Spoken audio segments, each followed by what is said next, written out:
कुछ भी हो, मार्टिन अपनी टीम का साथ कभी नहीं छोड़ता, लेकिन वाटर में गिरने की वजह से इन्फेक्टेड हो चुकी है। उसे देखकर मार्टिन को मजबूरन उसे भी शूट करना पड़ता है। सिमोन के लिए यह सब बहुत झटका देने वाला था। तभी उसे समझ आता है कि जमीन पर रहना तो सुरक्षित है, लेकिन बारिश या रुके हुए वाटर के संपर्क में आना अब भी बहुत बड़ा खतरा है। यहाँ तक कि जरा सा भी कांटेक्ट उन्हें इन्फेक्ट कर सकता है। इस घटना के बाद सिमोन सबको लेकर एक और बंकर की ओर निकलती है, जिसकी लोकेशन उसे याद थी। वहां पहुंचने में उन्हें लगभग 1 दिन का समय लगने वाला था। रात होने से पहले सब एक पास के घर में रुकने का डिसाइड करते हैं। घर के अंदर उन्हें मरे हुए हंटर्स के कुछ हथियार, कपड़े और थोड़ा बहुत सामान मिलता है। इसके अलावा वहां कुछ बोतलें क्लीन वाटर की भी रखी होती हैं।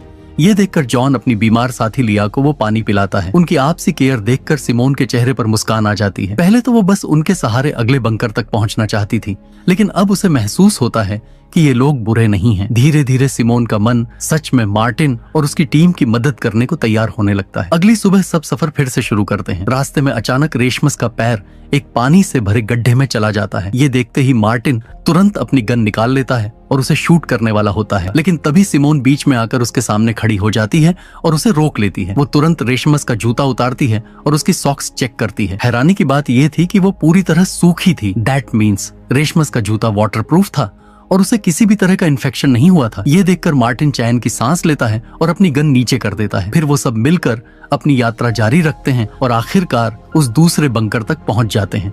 वहां सिमोन के फिंगरप्रिंट से दरवाजा खुल जाता है। अंदर का नजारा देखकर सबके चेहरे खिल उठते हैं।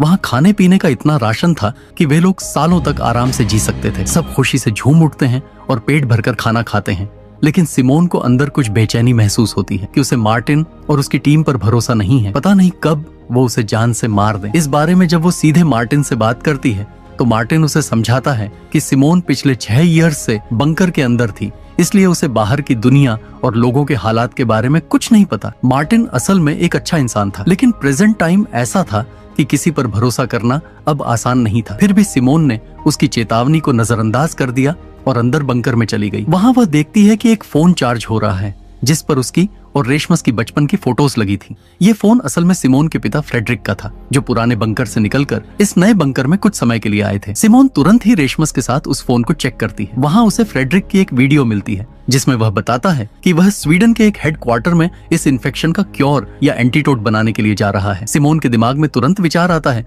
कि उसके पिता शायद अब भी जिंदा हैं, इसलिए वह रेशमस के साथ स्वीडन के उस हेडक्वार्टर जाने का फैसला करती है। सिमोन ने यह बात मार्टिन को भी बताई और उम्मीद थी कि मार्टिन उनकी मदद करेगा, लेकिन मार्टिन साफ मना कर देता है। उसका कहना था कि बंकर में उन्हें कोई खतरा नहीं था, जबकि स्वीडन के हेडक्वार्टर तक पहुंचने के लिए उन्हें शहर के बीच से गुजरना पड़ेगा, जहां कितने हंटर्स छिपे होंगे।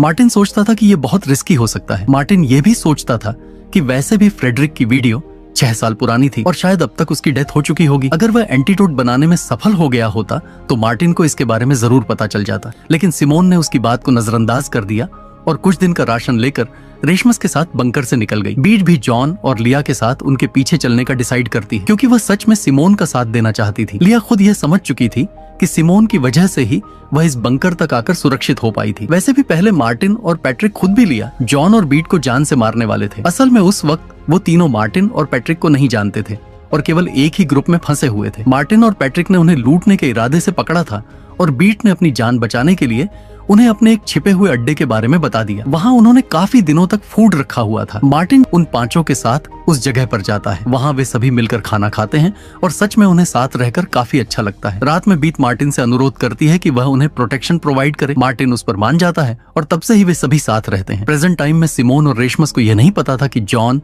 लिया और बीट उनके पीछे आ रहे थे। वे शहर के पास पहुंचते हैं। रास्ते में उन्हें एक बस दिखाई देती है जो आगे के रास्ते को ब्लॉक कर रही थी। दोनों थक चुके थे, इसलिए बस में थोड़ी देर आराम करते हैं, लेकिन थोड़ी देर बाद उन्हें बाहर कुछ लोगों की परछाई दिखाई देती है। दोनों डर से वहीं सन्न रह जाते हैं। तभी पता चलता है कि वो लोग बीट, जॉन और लिया थे। सिमोन को बहुत अच्छा लगता है और वह उन्हें बंकर में सुरक्षित रहने के लिए कहती है, लेकिन तीनों तय कर लेते हैं कि सिमोन के साथ ही रहना है। वे पास के किसी सुरक्षित स्थान पर पहुंचते हैं और खाना खाने लगते हैं, लेकिन तभी वहां बहुत सारे हंटर्स आ जाते हैं। उन्हें तुरंत वहां से निकलना पड़ता है। भागते हुए सिमोन अलग हो जाती है और रोड पर एक जाली के पास पहुंचती है, जिस पर कई मिसिंग पर्सन्स के पोस्टर्स लगे हुए थे। ये देखकर सिमोन को बहुत बुरा लगता है। जाली की दूसरी तरफ वह एक छोटा बच्चा देखती है जो अकेला था। बारिश जल्दी ही शुरू होने वाली थी। अब उनके साथ क्या होगा और क्या यह सब बारिश होने से पहले किसी सेफ जगह में पहुंच भी पाएंगे या नहीं, जानने के लिए लाइक और सब्सक्राइब जरूर करें। मिलते हैं अगले वीडियो में।